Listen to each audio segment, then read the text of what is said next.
à lieu neuf, aménagement nouveau. Nous ne sommes pas dans une mosquée, nous ne sommes pas dans une synagogue, nous ne sommes pas dans un temple. Nous sommes dans un hôpital, lieu destiné à apaiser les souffrances et à soigner les malades. Lors de la construction de nouveaux hôpitaux, la question s'est posée d'un nouvel espace pour les cultes. L'objectif premier reste de proposer aux personnes malades et à leurs familles un lieu de silence, de recueillement et de prière, voire de célébration. Cette attention est en accord avec les textes sur la laïcité à l'hôpital. Il s'agit maintenant de mettre à disposition un lieu pour toute personne qui en exprime le besoin, quel que soit son culte, et également pour les non-croyants qui désirent se recueillir. Mais le centre de nos préoccupations reste la personne malade, ses besoins fondamentaux, ses attentes. Soutenir la prière par un cadre spatial et visuel peut l'aider, ainsi que ses proches, à ne pas être livrés à l'abîme de sa propre pensée et à percevoir la proximité de Dieu.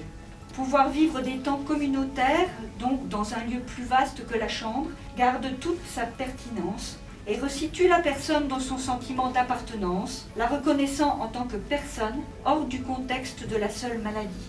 La visite aux malades est, outre un acte de générosité, un acte hautement thérapeutique. Ici, nous sommes dans un commencement, un lieu d'espérance. C'est elle qui nous permet d'avancer chaque jour, de créer, de rire et de donner à l'autre la force de construire ensemble un monde où il fait bon vivre et où on peut vaincre la maladie. N'oublions pas que l'homme soigne et Dieu guérit.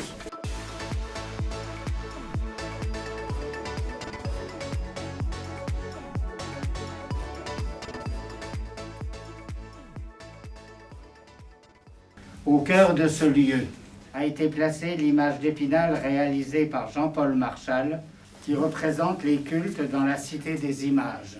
Chacun a donc proposé ce qui était essentiel pour lui et qui n'excluait pas les autres. Un sidour, livre de prières juif regroupant l'ensemble des prières quotidiennes, l'orientation par rapport à la Mecque, a été clairement indiqué. La croix et la parole identifient les chrétiens. Une colombe eucharistique, qui évoque aussi la colombe de la paix, a été placée dans ce lieu. Nous avons ensemble organisé ce lieu autour de la parole qui fait vivre les croyants de ces trois religions, l'Ancien Testament, le Nouveau Testament et le Coran. Ainsi, chaque culte a choisi une phrase qui évoque sa dimension spirituelle. 3 stèles, pierre levée, symbolisant les 3 religions monothéistes, par cette pierre signifiant leur relation pacifique pour une plus grande fraternité.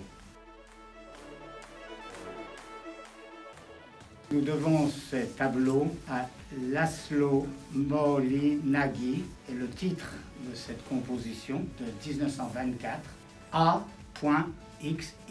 L'intérêt, c'est que c'était une peinture abstraite qui n'était revendiquée par aucun des 3. Par contre, si vous regardez bien cette image, c'est ce qui m'a séduit dans ce choix que j'ai proposé. Le rond, c'est la Terre, le monde, notre humanité. Les triangles font éruption et peuvent être source de déséquilibre. Une ligne pourtant émerge de ce déséquilibre qui nous indique la présence d'un autre.